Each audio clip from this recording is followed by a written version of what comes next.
Next बात करता हूं जी, इसको नोट भी कर लिया होगा आपने, ठीक है। सपोज करें EY ऑडिट कर रही है PSO का, सपोज करें EY ऑडिट कर रही है PSO का, और हम ऑडिट करने पहुंचे हैं फॉर द ईयर एंडेड दिसंबर 31, 17। इस पूरे टॉपिक के अंदर 570 के अंदर जो मैं अजम्पशन लेके चलूंगा वो अजम्पशन लेके चलूंगा कि हमारी बैलेंस शीट डेट क्या है, हमारी बैलेंस शीट डेट है दिसंबर 31, 17। हम जब ऑडिट करने पहुंचे, बात सुनिएगा बहुत गौर से, दिसंबर 31 PSO का ईयर एंड है। हम जब ऑडिट करने यहां पहुंचे तो मैनेजमेंट फाइनेंशियल स्टेटमेंट्स बना चुकी थी, मैनेजमेंट फाइनेंशियल स्टेटमेंट्स बना चुकी थी, और मैनेजमेंट ने इस अजम्पशन पर बनाए हैं कि गोइंग कंसर्न अजम्पशन वैलिड था। क्या अजम्पशन थी? हमने जब क्लाइंट से पूछा आपने किस बेस पर अकाउंट्स बनाए हैं, तो मैनेजमेंट ने कहा कि हमने अकाउंट्स बनाए हैं on the basis that going concern assumption is valid. इसका मतलब है कंपनी अगले 12 महीने सर्वाइव कर सकती है। सवाल यह है, पॉइंट टू नोट ये है मेरे प्यारे बच्चों, कि ये जो कंपनी ने अकाउंट्स बनाए हैं जो गोइंग कंसर्न बेस पर बनाए हैं, क्या ये अजम्पशन वैलिड है या नहीं? यहां पर सवाल करता हूं, मुझे बताओ अकाउंट्स बनाने की जिम्मेदारी किसकी? मैनेजमेंट की। मुझे बताओ जिसकी जिम्मेदारी अकाउंट्स बनाने की है, तो क्या वो अकाउंट्स गोइंग कंसर्न बेस पर बनेंगे या नहीं बनेंगे? ये जिम्मेदारी भी किसकी होगी? जी हाँ, ये जिम्मेदारी भी किसकी होगी? ये जिम्मेदारी भी मैनेजमेंट की होगी। इसका मतलब है कि मैनेजमेंट ने किस बेस पर अकाउंट्स बनाए हैं? मैनेजमेंट ने अकाउंट्स बनाए on the basis that going concern assumption is valid. इसका मतलब है current assets, non current assets, current liability, non current liability, एक बैलेंस शीट बिल्कुल वैसे नजर आ रही होगी जैसे कि उसको नॉर्मली नजर आना चाहिए। सवाल ये है कि क्या ये अजम्पशन वैलिड है या नहीं? सवाल ये है कि क्या ये अजम्पशन वैलिड है या नहीं? ये काम ऑडिटर का है। जी हाँ, यहां से हमारी जिम्मेदारी ट्रिगर हो जाती है। मैनेजमेंट का काम तो था कि क्या अजम्पशन वैलिड है या नहीं है। हमारा काम क्या है? हमारी जिम्मेदारी यह है कि जिस अजम्पशन पर मैनेजमेंट ने अकाउंट्स बनाए हैं, क्या वो अजम्पशन वैलिड है या नहीं है। एक बात मैं क्लियर कर दूं तमाम बच्चों को, यहां जो बच्चे इस वक्त लेक्चर देख रहे हैं और जो मेरे साथ डे 1 से लेक्चर सुन रहे हैं, कहीं आपके दिमाग में ये कंफ्यूजन तो नहीं है ये मेरी बात सुन के कि सर क्या हम अगले 12 महीने की गारंटी दे रहे हैं? जी नहीं। सर क्या हम अगले 12 महीनों पर का अश्योरेंस दे रहे हैं? जी नहीं। सर क्या हम 12 महीनों के अकाउंट्स पर कोई जजमेंट ड्रॉ कर रहे हैं? जी नहीं। सर क्या हम अगले 12 महीने के अकाउंट्स पर कोई ओपिनियन दे रहे हैं? जी नहीं। सर तुम कर क्या रहे हैं? मेरी जान, अकाउंट्स तो बन चुके हैं, दिसंबर 31, 17 के अकाउंट्स बन चुके हैं। ये अकाउंट्स गोइंग कंसर्न बेस पर बने हैं। ये जो दिसंबर 31 के अकाउंट्स हैं ये गोइंग कंसर्न बेस पर बने हैं।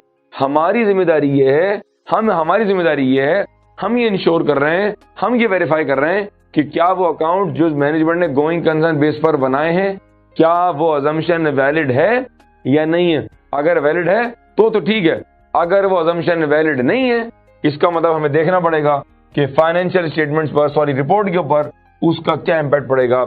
आई repeat my self very loud and clear कि अगर वो अजम्पशन वैलिड है तो ठीक है, लेकिन अगर मैनेजमेंट का अजम्पशन जिसकी बेस पर उन्होंने अकाउंट्स बनाए हैं, क्या वो अजम्पशन वैलिड है या नहीं है तो ठीक है। अगर अजम्पशन वैलिड नहीं है, इसका मतलब है देखना पड़ेगा कि उसका ऑडिट रिपोर्ट पर क्या इंपैक्ट पड़ेगा और शेयर होल्डर्स तक जो रिपोर्ट पहुंचेगी उसमें क्या चेंज या उसमें क्या तब्दीली आएगी। ठीक है जी, इसको जरा नोट करें और हम आगे चलते हैं। नोट कर लें इसको प्लीज, आगे बढ़ते हैं। अब एग्जांपल लेते हैं। सपोज करें कि EY ऑडिट कर रही है PSO का फॉर द ईयर एंडेड दिसंबर 31, 17। ठीक है जी, हम जब ऑडिट करने पहुंचे तो मैनेजमेंट अकाउंट्स बना चुकी थी, और ये अकाउंट्स किस बेस पे थे? ये अकाउंट्स बने हुए थे on the basis of going concern assumption. सवाल ये है कि ऑडिटर को कैसे पता चलेगा?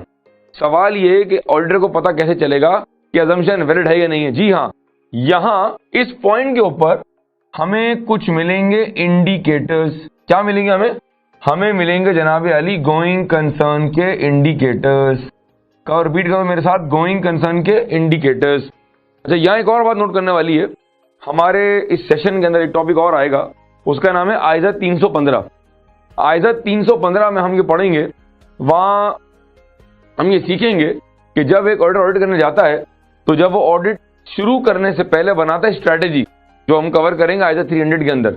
जब वो ऑडिट स्ट्रैटेजी बनाता है तो वहां वो क्लाइंट की लेता है अंडरस्टैंडिंग।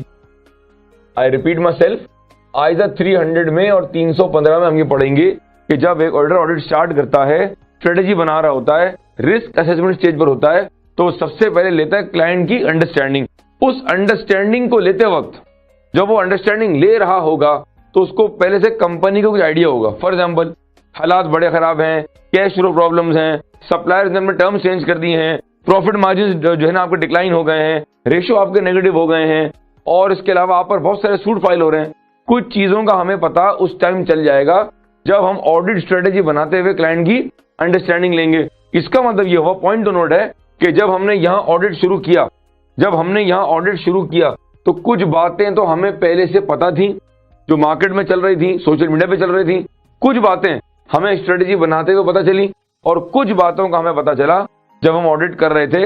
ये जिन बातों का हमें पता चला, ये जो बातें मुझे पता चल रही हैं, इनको हम कहते हैं गोइंग कंसर्न के इंडिकेटर्स। क्या कहते हैं इनको हम कहते हैं गोइंग कंसर्न के इंडिकेटर्स। रिपीट करो मेरे साथ, there are 3 types of indications, financial indicators, operating indicators और अदर्स। रिपीट करो, 3 तरह के इंडिकेटर्स हैं एज पर आइजा 570। हमारे पास 3 तरह के इंडिकेटर्स हैं, एक है फाइनेंशियल, एक है ऑपरेटिंग और एक है अदर्स। मैं इनकी एग्जांपल डिस्कस करता हूं कंबाइंड, आप मेरा साथ दें। सर रिपीट करें, ये क्या होते हैं इंडिकेटर्स? रिपीट करता हूं मैं, गोइंग कंसर्न के इंडिकेटर्स, कैश रोज नेगेटिव हैं, आज भी कैश फ्लो नेगेटिव हैं, अगले 12 महीने का फोरकास्ट भी नेगेटिव है, रेशियो नेगेटिव हो रहे हैं, हालात खराब हो रहे हैं, प्रॉफिट मार्जिन कम हो रहा है, कंपनी पर बहुत ज्यादा प्रेशर आ रहा है, सेल प्राइस को कम करने का डिक्लाइन करने का बहुत प्रेशर आ रहा है क्योंकि कोई नया कॉम्पिटिटर मार्केट में आ चुका है, प्लस डिविडेंड्स देने के पैसे नहीं है, प्लस आपका गेयरिंग रेशियो बढ़ता जा रहा है, एक्सटर्नल फाइनेंसिंग या आपकी डिपेंडेंस ऑन एक्सटर्नल फाइनेंसिंग बढ़ते चली जा रही है, सप्लायर्स ने कैश टर्म्स इंपोज कर दिए हैं, क्रेडिट टर्म्स खत्म कर दिए हैं, और ये सारे हालात ये क्या हैं? ये इनको हम कहते हैं गोइंग कंसर्न के इंडिकेटर्स। मैं रिपीट कर रहा हूं कि जब हम ऑडिट करने पहुंचे तो कुछ इंडिकेटर्स उस वक्त मौजूद थे, कुछ का हमें पहले से पता था और कुछ का हमें पता चलेगा ऑडिट करते करते। सवाल ये है कि अब ये इंडिकेटर्स किस तरह इनको अप्लाई करेंगे, और इंडिकेटर्स अगर हैं, वंस हमें पता चल गया कि देयर आर इंडिकेटर यस, तो अब हम क्या करेंगे? What's next? उसके लिए आप जरा निकालें मेरा हैंडआउट और आए पहले हैंडआउट से हम तीनों इंडिकेटर्स पढ़ लेते हैं। हैंडआउट के लास्ट पेज पे आएंगे तो वहां हम देखेंगे 3 तरह के दिए हुए indicators, financial indicator, operating indicator और अदर इंडिकेटर्स। आए इंडिकेटर्स पढ़ते हैं और फिर बात को आगे बढ़ाते हैं।